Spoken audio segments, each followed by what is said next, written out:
Pastor Wolfmueller here, YouTube theologians. Hope you're well. Just did this Psalm 3, looking at the words and the text of Psalm 3. So that's here. It's a beautiful poem, beautiful prayer, beautiful psalm. May the Lord plant it in our own hearts and put it on our lips so that we can pray to the Lord and rejoice in His deliverance and salvation. Here's a Bible. All right, Psalm 3. Let's look at the words. Here's our three questions. What's the structure? Who's talking to whom? What's the picture?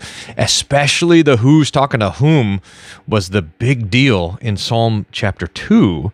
Not so much in Psalm chapter 3. This is going to be a pretty simple who's talking to whom and even picture. In fact, the picture is given to us at the beginning, a Psalm of David when he fled from Absalom, his son. You can read, that's like the anti-triumphal entry. You can read about that in 2 Samuel chapter 15 and 16. Remember how Jerusalem is on Mount Zion. Here's Mount of Olives. Here's the Kidron Valley that goes between it, and the city of David is kind of down here. The temple is on the top there. Bethany is over here on the other side. This is the Mount of Olives. And remember that Jesus came from Bethany. He came over the Mount of Olives, down to the Kidron Valley, up into Jerusalem. This David flees the opposite way.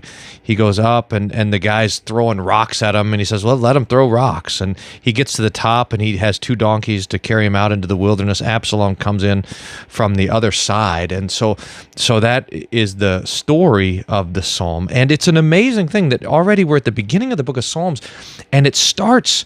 This is well into the reign of King David, and it's one of the low points. I mean, it's one of the points of David's humility. Can you imagine here, David, the psalmist of Israel, as he's collecting these psalms? Here's the psalm of my humiliation, right up front. But this psalm, we're going to be able to see the structure there. We'll remember that Hebrew poetry really has this parallel structure, and we can see it, for example, here at the end, like this: Arise, O Lord, save me, O my God. You strike all my enemies on the cheek, you break the teeth of the wicked. You can see those that the parallel structure there. It's one, and then it becomes intensified. It's again, and it's intensified. This is also the first time that we see in the Psalms this Selah, which is a musical notation. It's in 39 of the 150 Psalms. So it comes up a lot. Normally we don't read it because we don't know what it means. Maybe it's a musical notation. Maybe it means stop and think about it. Everybody's got a theory about it.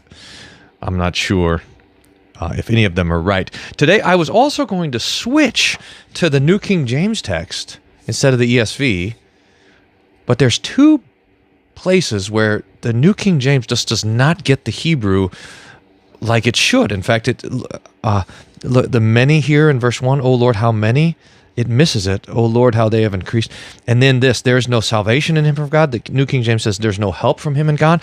And we need that salvation, because that salvation comes up again. Salvation belongs to the Lord. And that's going to be the theme really of the psalm. Is here's the enemy saying there's no salvation, and yet David is saying there is salvation. Now let's just take a look at the psalm here and kind of work our way through it and see what we see. Well, and see if we can get the theme here as well by looking at the structure. O Lord, how many are my foes? Many are rising against me. Many are saying of my soul, there's no salvation for him in God. Now, if we look at the who's talking to whom, we realize that this is an individual prayer. So we see the who's talking to whom in the pronouns, and so we're looking for is it I, he, me, you, my? So this is here's the my, him, oh Lord. So this is the I talking to God, and this is going to be the individual prayer, and here it begins with this lament here. What is my condition? And let's not miss this. The Psalms assume the Psalms assume that we have enemies, that we have foes, that we have people who are against us. How many are my foes? How many are rising against me? are saying of my soul. And what is the nature of the foe? We're going to see it. Our foes, my enemies, are the wicked. So that's going to be the distinction between the wicked and the righteous. But look at how they are mocking. There's no salvation for him in God. This salvation, by the way, is the Hebrew there is Yeshua, which is the Hebrew name for Jesus, Joshua. There's no Joshua.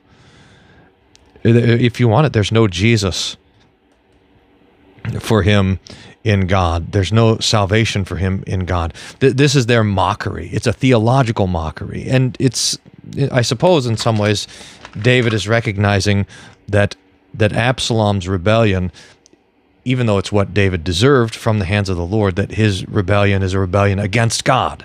In fact, as David is being dragged out of Jerusalem, the priests come out and they want to bring the Ark of the Covenant with them. And David says, no, bring the Ark back to Jerusalem. And if the Lord wants to bring me back, he will. If he doesn't, God's will be done. But it's recognizing that there's a godlessness in those who are rising against us. So here's the many. And that's going to be the key here, because I have enemies, I have foes, and my foes are many. But as opposed to this many of the foes, there is one who will save me. There is one who delivers me. Here's the King James would be better. You, O Lord, are a shield for me, my glory, and the one who lifts up my head. You, O Lord, are a shield about me. So here's the picture. When we ask, what's the picture? The picture here is that the Lord is our shield, the Lord is our glory, and the Lord is the one who lifts up my head, who encourages us. So this is the foes are many, but my salvation, my God, is one.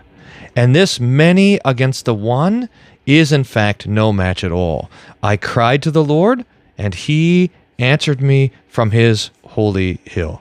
Remember, Psalm 2 is the psalm of the holy hill. I have set my Messiah on the holy hill. So this is Psalm chapter 2 that this was referring back to. And remember, David is praying this when he is looking at that holy hill from a distance, when he's on the top of Mount Olive. So, notice the parallel here. You, O Lord, are a shield about me, my glory, the lifter of my head. So this is intensified. And then this, I cried to the Lord, and here's the Lord's response. He answered me from his holy hill. What's the result?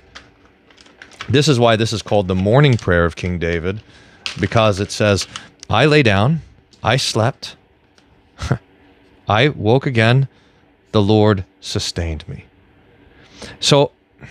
So David, and this is one of the reasons why David is the king after the Lord's own heart, is that David knows that the Lord is the one who does it. The Lord is the one who acts. What does David do? It's David's job to trust. And how is that trust happening? That trust is happening that he goes to sleep.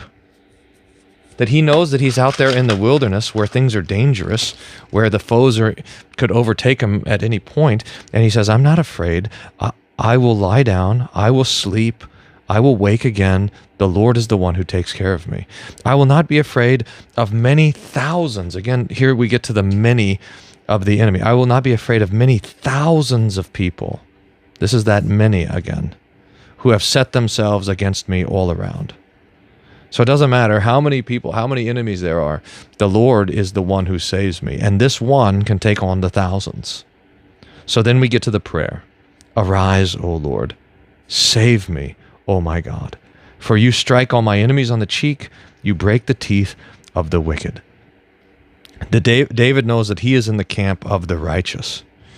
Righteous first by faith and then by love. And those who stand against us are the wicked. Salvation, Yeshua, Jesus, the forgiveness of the Lord. Salvation belongs to the Lord. Your blessing be on your people. Now look at how, and and I'm not 100% sure what to make of it, but there's something really quite beautiful here, is that David says that it's not just me now also, but also it's all of the people who are now blessed by the Lord. So David expands his prayer from me to God, and now it's us. It's we to God, and we're praying and trusting in the Lord's deliverance and the Lord's salvation. So all the enemies are saying there's no salvation. King David is saying salvation belongs to the Lord, and we are the partakers of this great salvation.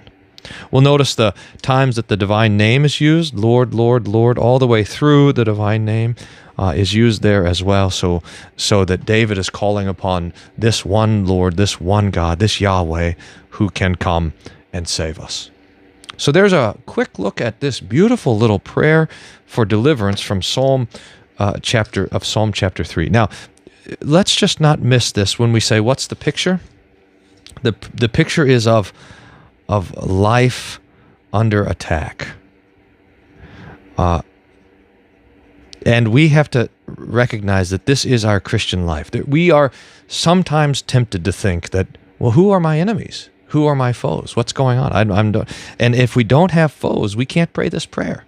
So we recognize at least that the world and our own sinful flesh and that the devil himself is after us and attacking us, and that these have allies in the world, and so that we are, as Christians, have a life under attack. But this is no trouble, because even if there's thousands of people coming against us, we have one who can save, and who does save and bless.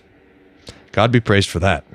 Psalm 3. Do we need some announcements? We got worldwide Bible class every Wednesday morning. That's a lot of fun. wolfmueller.co/Bible if you want to join us live for that. That's a lot of fun. We're doing the Holy Spirit in the Scriptures.